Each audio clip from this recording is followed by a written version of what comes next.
Conservative provocateur, talk show host, podcaster, Steven Crowder, he has been suspended yet again from YouTube, and he doesn't appear to really know why. But if you know much about Steven Crowder, you might have a pretty good idea. But still, maybe the hard part is figuring out exactly which thing he and his crew said or did got him in this position. First of all, this is how Steven and his crew broke the news about their suspension. All right, so last night YouTube sent us the second channel strike here. This is overlay. So this is going to prevent us from streaming on YouTube for the rest of the year. Yeah. And as usual, they did not provide any details for the suspension. And it's one of those things where we could say, hey, we could guess, but it's just so hot. It's like, I mean, take your pick. Yeah. So before we start taking our pick, let's go to also the tweet. Jump to this, you guys. This tweet from Steven Crowder talking about the hard strike from YouTube. And wow, this is terrifying. We covered specific documented instances of rape YouTube says is not allowed. All parents should take note. If you believe in the insane notion of biological sex, you will be silenced. More to come. #fightlikeHell. So there's details in that pushback from YouTube, and that small text was pointing out that the video contains a segment that targets the transgender community. So keeping that in mind, he did have a recent live stream that he opened with this musical piece from, I guess, an associate. I'm not sure if these guys are on the show regularly, but you might have had a decent idea of what YouTube was mentioning in those details. Let's watch this. I didn't recognize the face at first, but then my eyes flew open wide.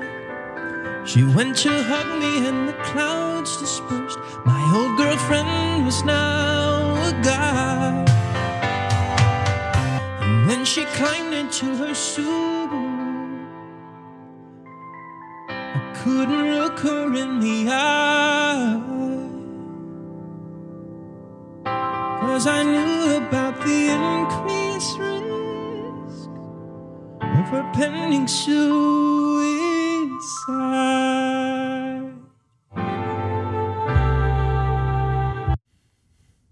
That's funny, huh?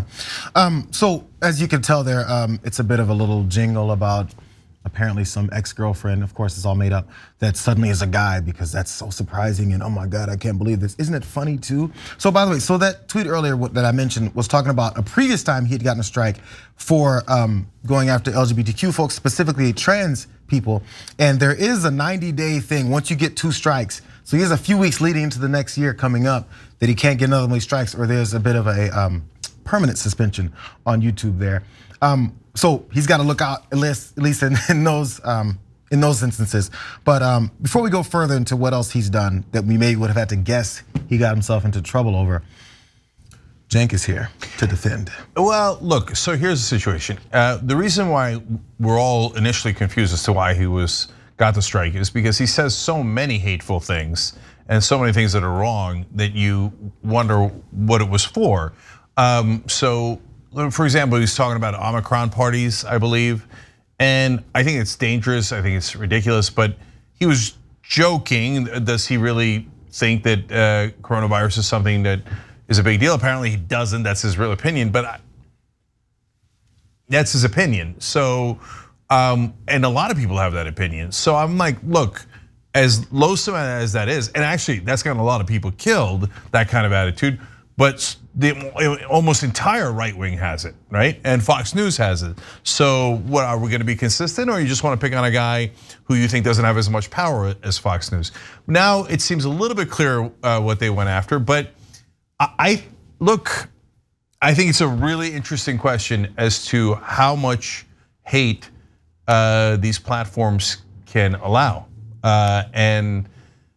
And I don't think that there's easy answers there. And so, like, they're terrible towards the trans community, blacks, Latinos, you name it. I'm from a Muslim background.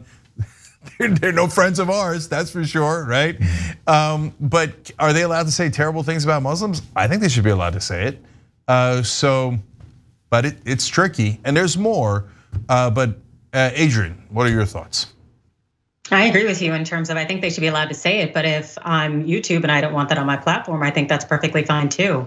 You know, it's a fact that you are still a private business and you get to operate and essentially cater to and host the people you want. And if you don't want individuals out there who speak that nonsense, that hate, that can lead to individuals being harmed, deaths and whatnot, then, you know, they have to find another platform. And so, you know, best of luck to this gentleman. But if he wants to say that nonsense, he can do it somewhere else because he can't do it on YouTube, clearly. There was a study, I just want to just specific to that one particular video there because I just want to talk about how funny all this is. This is so funny. But there's surveys that talk about the increase in young folks under 24, LGBTQ, specifically trans people, who consider suicide very seriously here. And anytime suicide is brought up or someone decides to poke fun at it or even tell someone, we've had court cases where a girlfriend or a friend tells this guy who's going through it, well, you should just kill yourself. And those things get said, and when it's said to someone, or then the online assault comes, or there's this wave of all this happening to a particular group of people because of who they are, there's criminal charges sometimes for things like that when those things are carried out. So yeah, you can talk and joke and all you want, but there's implications to it. So first addressing the funny side of it, it's so funny to tell someone, hey, you know, oh, I realized, oh man, you know, trans people tend to kill themselves. And that's the joke? That's the joke?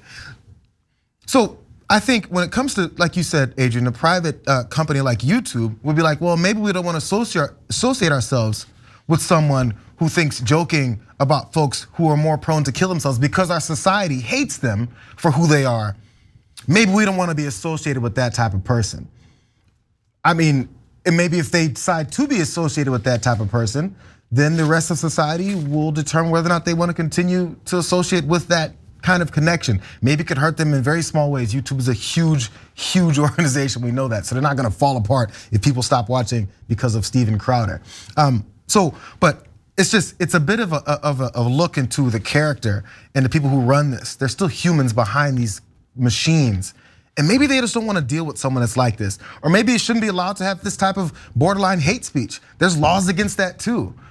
So I guess maybe it's a tricky intersection of all this. So Gerald, when I thought it was just hate speech, and again, including to people that look like us and that come from backgrounds like us, I don't think you should get suspended for that. And we have a poll out, tyt.com/polls.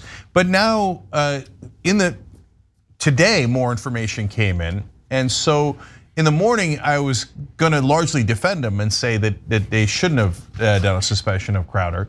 But I now understand what YouTube is referencing. They're referencing the suicide reference within the song that we just played for you guys. And so where they're drawing the line is not necessarily at hate speech or racist speech. They're drawing the line there, it appears, based on anything that could lead to, and this is a very bad way of saying it, but physicality, right? So, for example, Alex Jones sending people to hound and threaten and chase after Sandy Hook parents, right? Yeah. To me, that's easy. It crosses a line. It could lead to violence. Anything that could lead to violence in that sense, not like generically, like, oh, I don't like you. No, that's not a call to violence, right? Yeah. But things saying you should kill yourself, you should do harm to those people, that is a clear line, and that I completely agree with. So whether you thought that song crossed that line is an interesting topic, right? And guys, is it for the right wingers? They love to joke about. They think like racism and being anti-trans, etc., is just funny by itself. You just say like black people, right? So I never understood their humor because it is like seriously 90% of the time there's no joke in there. They'll just say a group and then laugh. Yeah. But they're allowed to do that. They're allowed to be unfunny, right? But like when you talk about trans people and LGBTQ folks and the issue of suicide, they still think it's like a laughing matter. And I guarantee you right-wing trolls, including in this video, will be like, oh, what's the big deal, man? Oh yeah, they're just joking around, man. Nobody's gonna do that. We're just trolls, right? But no, guys, it definitely affects people. I did a story just last week of the 12-year-old boy in Tennessee who was gay, and he was bullied nonstop, and they kept telling him, you're gonna go to hell, you're gonna go to hell, you should be filled with shame. And he's 12, he doesn't know, he's 12, so he killed himself. So does that happen? Yes. Does that affect the LGBTQ community more? Yes. Unfortunately, are people impressionable? Yes. Do things like this help kids get bullied into and have dire physical consequences? Unfortunately, yes.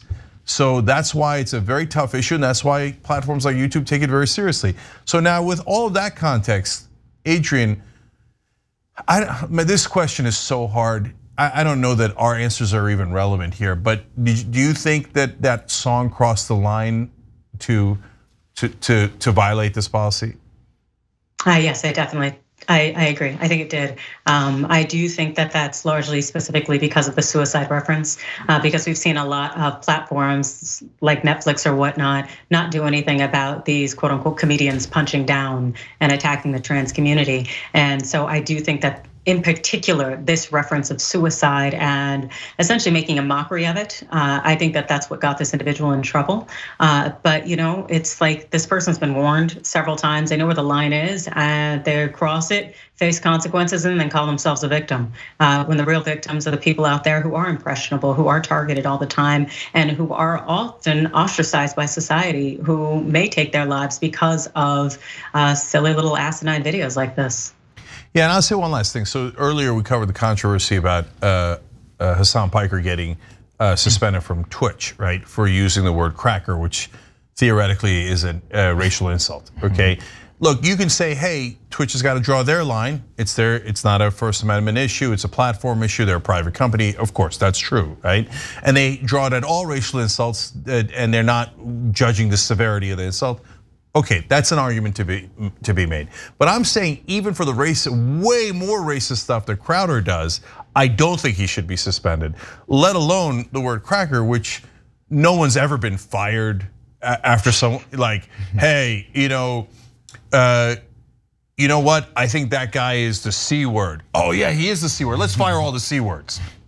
Never happened in American history, right? And so like, if you could find me what the offensive stereotype in being a cracker is, then maybe I'd hear you out, but even then I don't think you should be suspended. So is there a difference between racial insults that don't matter, that do matter? Here, by the way, I can prove one last thing. Has anybody ever paused, even among best friends, in using the word? If it's the N-word, you'd pause, right? If it's cracker, with your friends who are white, would you pause? You wouldn't pause, and you know it. If you're a right winger, you wouldn't pause because you know it's not actually offensive. It is, right? You know that. Is it? I think if I recall correctly, cracker is an origin of the whip cracker, essentially overseeing the slaves. And so I would say it's on the same level of calling someone massa. If you're going to try to insult them or essentially call out the racial inequities, but I can't attest to that. I think that's just based on my recollection. But it's interesting how people want to equate that with other racial epithets. Yeah, that means you have too much power, not too. There you go. It's such a billionaire. Is that an insult now? I don't know. I can't believe you'd call it. Right. So, anyways. But guys, even for the offensive ones, I think that should fall above the line, not below the line, and not get you suspended. But I think saying anything that leads to violence in the real world is our line, is a good line. And then whether you thought this one went over or not is the question at hand. Yeah, and my last thought, I know we got to go to this next break is, but the thing is, this is a clout move. Like, I know Crowder seems like he's confused as to why this happened to him. But if it does happen to him, or at least even this level of suspensions, 2 suspensions is good for him to be like, you see what they're doing to me? We know this is the line for many people who like to say inflammatory things, get punished for it, and then go, you guys need to give me more money. You see what they're doing to me? They're coming for me because I'm a hateful piece of garbage. And that's the plan, that's the move. And then after a few of them, then you make enough money in other platforms because you're kind of tired of having to deal with any rules. Because things like this could lead to slippery slopes. Because we know one grifter has to go, not that necessarily he's a grifter here, but one grifter has to go to the next and be like, oh, I know how to outdo Crowder. I'm gonna say something crazier. And then we have this insanity online where people are just blatantly falling over themselves to make sure they say the most hateful and damaging things as possible to the most vulnerable folks in our society. Thanks for watching the Young Turks. Really appreciate it. Another way to show support is through YouTube memberships. You'll get to interact with us more. There's live chat emojis, badges. You've got emojis of me, Anna, John, JR. So those are super fun. But you also get playback of our exclusive member-only shows and specials right after they air. So all of that, all you gotta do is click that join button right underneath the video. Thank you.